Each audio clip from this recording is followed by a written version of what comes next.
하나님은 신적인 능력으로 생명과 경건에 속한 모든 것을 우리에게 주셨습니다. 자기의 영광과 덕으로서 우리를 부르신 하나님을 알 때 그의 능력이 우리에게 역사하는 것입니다. 이러한 일들을 통해서 하나님께서 우리에게 약속들을 주셨습니다. 이 약속들은 어떤 것이며 어떤 목적으로 주어졌습니까? 첫째로 이 약속들은 지극히 크고 소중한 약속들입니다. 예컨대 이런 것입니다. 내가 너희들이 세상 사는 모든 날 동안 너희와 항상 함께 하겠다.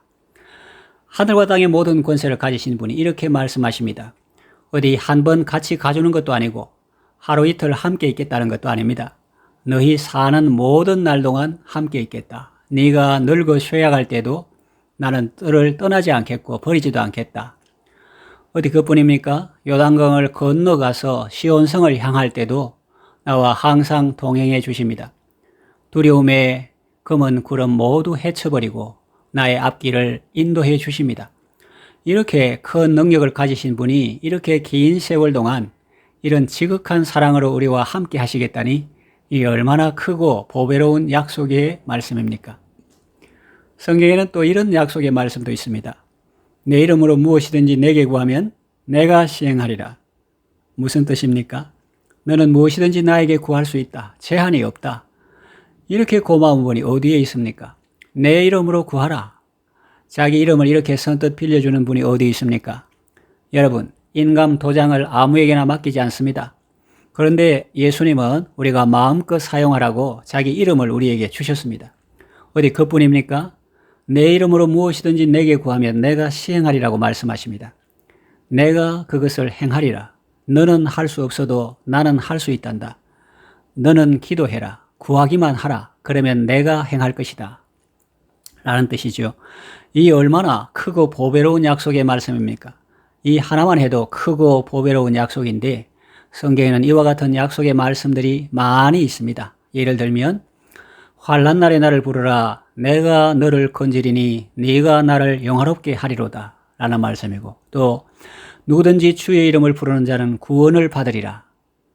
내 아버지 집에 거할 방이 많도다. 내가 가서 너희를 위하여 처소를 예비하면 다시 와서 너희를 인도하여 나 있는 곳에 너희도 있게 하리라. 나를 사랑하는 자는 내 아버지께 사랑을 받을 것이요 나도 그를 사랑하여 그에게 나를 나타내리라. 우리가 와서 거처를 그와 함께 하리라. 보화와 같이 감춰져 있는 놀라운 약속들을 발견하고 그 약속을 부여잡고 기쁨과 승리의 삶을 살아가시기를 바랍니다. 둘째로 그 약속들로 말미암아 신성한 성품에 참여하게 됩니다. 하나님이 약속의 말씀을 주셨습니다.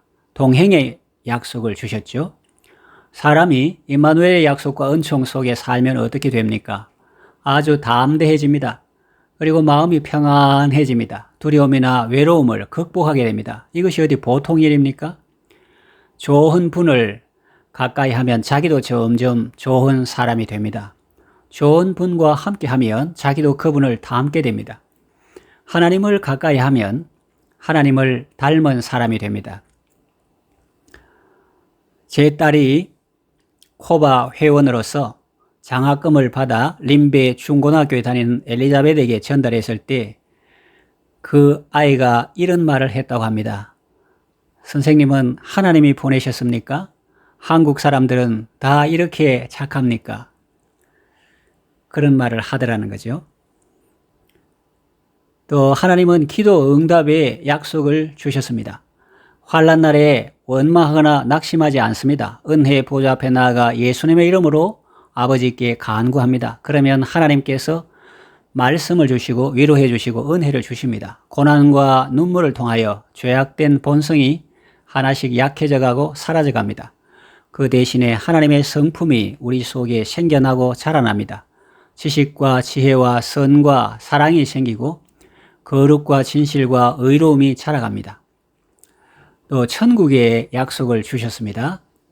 내 아버지께 복받을 자들이여 나와 창세로부터 너희를 위하여 준비된 나라를 상속하라 하셨고 또 내가 새하늘과 새 땅을 보니 처음 하늘과 처음 땅이 없어졌고 바다도 다시 있지 않더라. 애통하는 것이나 고강하는 것이나 아픈 것이 다시 있지 아니하리니 처음 것들이 다 지나갔음이라. 보라, 내가 만물을 새롭게 하노라. 이런 말씀이 있습니다. 이 약속의 말씀들이 있기 때문에 성도는 세상 것에 목을 매지 않습니다. 생각하건대 현재의 고난은 장차 우리에게 나타날 영광과 좋게 비교할 수 없도다. 현재 당하는 고난에 경한 것이 장차 크고 영원한 영광에 중한 것을 이루게 한다는 말씀이 있습니다. 모세는 하나님의 상주심을 바라볼 때 세상 권세를 거절할 수 있었고, 하나님의 백성과 함께 고난받는 것을 잠시 죄악의 낙을 누리는 것보다 더 좋아할 수 있었고, 그리스도를 위하여 받는 능력을 애굽의 모든 보화보다 더 큰 재물로 여길 수 있었습니다. 우리도 하나님의 상주심을 바라볼 때 세상과 세상에 있는 것들이 부럽거나 두렵지 않고 주님과 함께 부족함이 없는 삶을 살아갈 수 있습니다. 이처럼 하나님의 약속들이 우리를 붙들어 줍니다. 그 말씀 때문에 우리는 성화되고 성숙해 가는 것입니다. 하나님의 성품에 참여하게 되는 것입니다. 셋째로, 그 약속들로 말미암아 썩어질 것을 피하게 됩니다. 동행의 약속은 성벽과 같습니다. 왕궁의 벽과 같습니다. 아주 두껍고 튼튼합니다. 외적이 침입하지 못합니다. 죄악이나 썩은 것들이 침투하지 못합니다. 왕궁 안에 왕이 계시고 천군 천사들이 호위하고 모든 좋은 것이 다 있기 때문에 바깥에 나갈 필요가 없습니다. 하나님이 함께 하시는 사람은 쉽게 죄를 범하지 않습니다. 죄를 미워하고 멀리하게 됩니다. 미시스 애굽 정도로 볼 수 있는 보디발의 아내가 요셉을 유혹합니다. 요셉은 임마누엘의 은총 속에 살기 때문에 그 유혹에 넘어가지 않습니다. 여인이 처음에는 눈짓하다가 나중에는 말로 요청하다가 마지막에는 몸으로 대시합니다. 그러나 요셉은 넘어가지 않습니다. 내가 어찌 이 큰 악을 범하여 여호와께 득죄하리이까 그랬습니다. 그는 하나님 앞에 살아가는 사람이었습니다. 사람이 있고 없고 상대방이 원하고 안 원하고 그런 것이 문제가 아니었습니다. 하나님의 은혜를 생각하고 주인 보디발의 은혜를 생각했습니다. 하나님의 약속 때문에 우리는 정욕을 따라가다가 썩어질 것을 피하게 되는 것입니다. 또 기도 응답의 약속은 고속도로와 같습니다. 마음의 은혜의 보좌로 향하는 시온의 대로가 있습니다. 거기서 이탈하면 비포장도로고 논이고 밭이고 진창입니다. 그러면 빠지고 썩고 움직일 수 없습니다. 목적지에 도달하지 못합니다.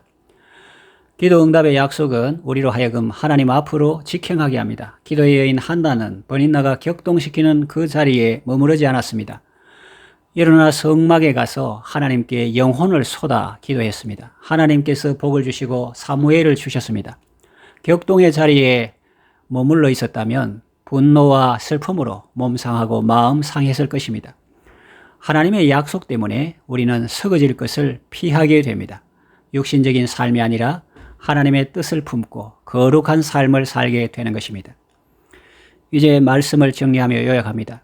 하나님께서 우리에게 모든 것을 주셨습니다. 그의 신적인 능력으로 생명과 경건에 속한 모든 것을 우리에게 주셨습니다. 이와 같이 하나님은 우리에게 지극히 크고 보배로운 약속들을 주셨습니다. 이 약속들의 효용과 가치는 엄청납니다. 정욕을 따라가다가 썩어질 것을 피하게 해주십니다. 하나님의 성품에 참여하게 하십니다. 약속의 말씀도 이 정도인데 그 실상이 이루어지는 날에는 어떻게 될까요? 정말 기대가 되지 않습니까? 하나님께서 우리에게 주신 것들을 소중히 여기고 그것을 통해서 많은 유익을 얻으시고 복된 삶을 살아가시기를 바랍니다.